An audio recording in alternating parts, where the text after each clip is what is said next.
매일 말씀 묵상. 오늘 8월 5일 읽을 말씀은 사사기 19장, 예레미야 33장, 시편 3, 4편, 사도행전 23장의 말씀입니다.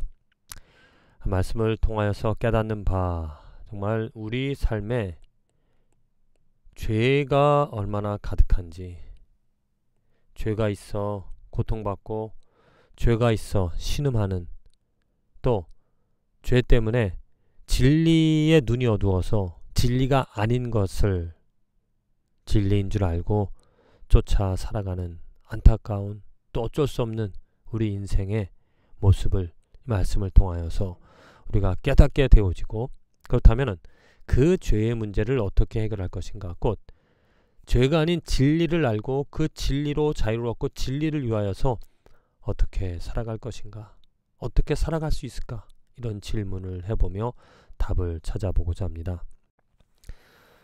먼저 예레미야 33장입니다. 하나님께서 이스라엘 백성들에게 내가 이 땅을 회복하겠다라고 말씀하십니다. 왜 회복이 필요한가? 죄가 있었기 때문이죠. 죄가 가득하여서. 4장 4절에 보면 이스라엘의 하나님 여호와께서 말씀하시니라. 무리가 이 성읍의 가옥과 유다 왕궁을 헐어서 갈대아인의 참호와 칼을 대항하여 싸우려 하였으나 내가 나의 노여움과 분함으로 그들을 죽이고 그들의 시체로 이 성을 채우게 하였나니 이는 그들의 모든 악행으로 말미암아 나의 얼굴을 가리워 이 성을 돌아보지 아니하였습니다. 왜 하나님께서 그 이스라엘 백성들, 유다 백성들을 망하게 하셨는가, 죽게 하셨는가, 시체로 그 성을 가득 채우게 하셨는가, 허용하셨는가, 그냥 내어 버려두셨는가? 그것은 바로 죄가 있었기 때문입니다. 악행이 있었기 때문이죠. 이스라엘 백성들이 먼저 깨달아야 될 것은 그들이 가나안 땅에 들어가게 되어진 것도 그 전에 거하던 백성들이 악하여서 그들을 물리치시고, 하나님께서 이제 이스라엘 백성들에게 기회를 주셨는데 또한 그들도 그 땅의 악행을, 반역을, 패역함을 보여주었다는 겁니다. 그래서 하나님께서 그 백성조차도 다 멸하시고 다 죽게 하셔서 이제는 죽게 하시고 난 뒤에 하나님의 때에 이스라엘 백성들을 다시 그 땅으로 불러들여 기회를 주시는, 회복하게 하시는 그런 하나님의 섭리를 우리들은 볼 수가 있다는 겁니다. 죄에 대해서는 절대로 하나님께서 그냥 놓아두시지 않으신다. 거룩한 분이시기 때문에 만일 우리 삶에 이러한 실패와 또 이러한 어떤 하나님께서 외면하시는 그런 부분들이 있다면 우리들은 분명히 살펴봐야 됩니다. 내 삶에 정말 어떠한 죄가 있는지, 그 죄 때문에 하나님께서 얼굴을 가리신다. 죄가 있어서 하나님과의 관계에 우리들은 원만하지 못한 불안한 관계를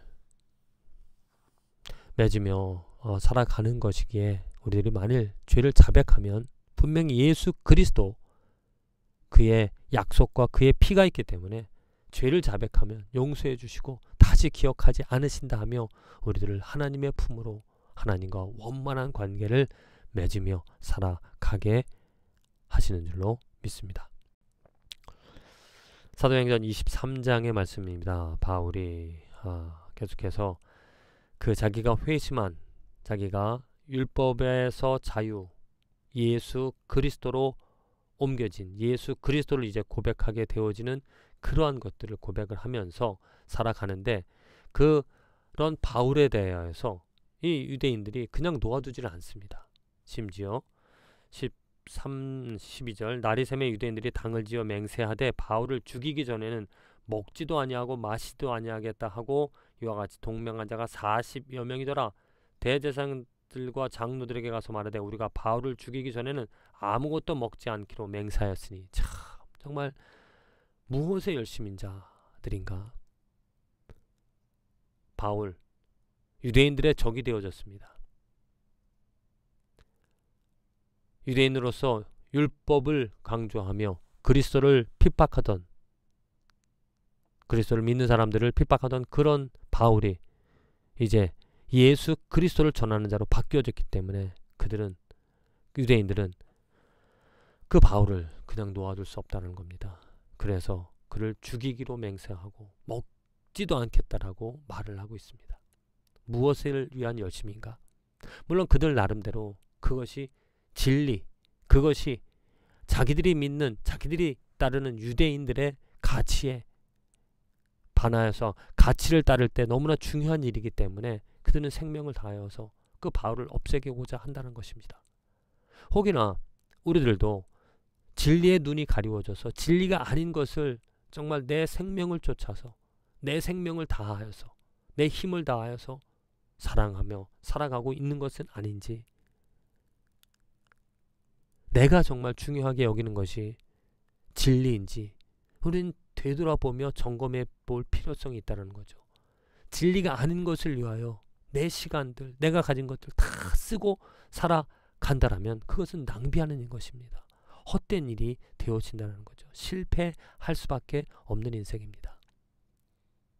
나는 진리, 참 진리, 흔들리지 않는, 변하지 않는, 영원토록 정말 옳은 그 진리를 나는 찾고 그것으로 즐거워하고 그것을 위하여 열심으로 살아가는가.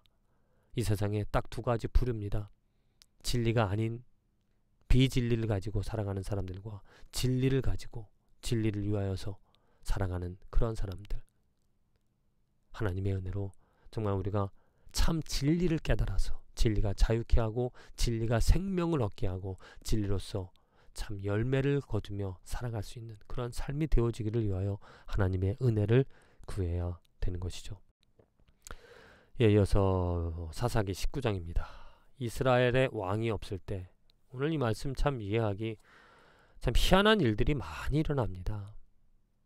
레위인의 또 첩이 행음하고 떠났는데 또 그 여인을 찾으러 간 그 레위 사람, 그리고 또 돌아올 때 기브아라는 이방의 땅이 아니라 유대 이스라엘 백성들 가운데 있는 그 땅에 하나님을 두려워해야만 하는 그러한 사람 집에 있다가 또 생명의 위협을 느껴서 자기 첩을 또 욕보이게 하는 정말 이런 안타까운 기가 막힌 그런 일들이 일어나는데 왜 그런가? 바로 왕이었기 때문에, 진리가 없기 때문에, 하나님의 의가 무엇인지를 모르기 때문에 혼란 속에서 무질서 가운데 살아가는 모습을 말씀을 통하여 우리는 볼 수 있습니다. 지금 우리 인생에서, 우리 주위에서 벌어지는 일들이 이와 같은 일들이죠. 기가 막힌, 정말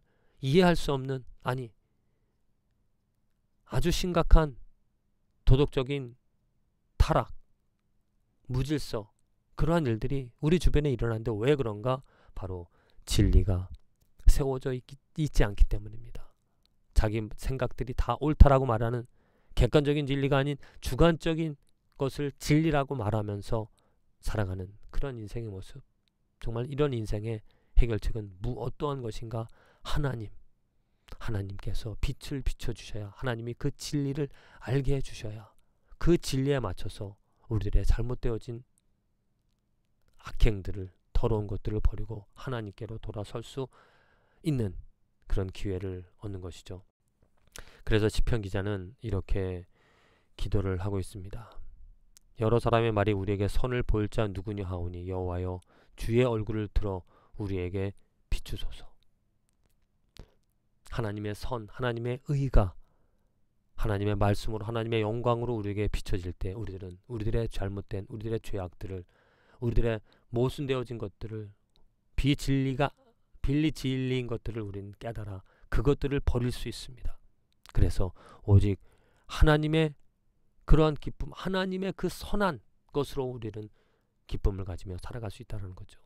물론 우리들이 이 삶에서 우리들이 노력한 것으로, 우리들의 아름다운 것을, 비진리인 것으로 어느 정도 아름다운, 우리들의 지혜로, 사람의 지혜로 아름다운 것을 만들 수는 있습니다. 하지만 하나님의 것과 정말 진리로서, 온전한 진리로서 만들어진 것과 비교했을 때는 비교도 할 수 없을 정도로 하나님의 진리로 만들어진 하나님의 그 선이 정말로 아름답다. 그것이 우리들의 기쁨이 되어 되어진다라는 것입니다. 오늘 부디 우리들의 삶에서 하나님께서 진리를 비춰주심으로 그 진리로서 무엇이 악이고 무엇이 선인지를 구별하여 그 악을 버리고 선을 이루며 선을 즐거워하며 그 선을 행하며 살아갈 수 있는 저와 여러분들의 축복된 인생과 삶이 되어지기를 간절히 기도드립니다.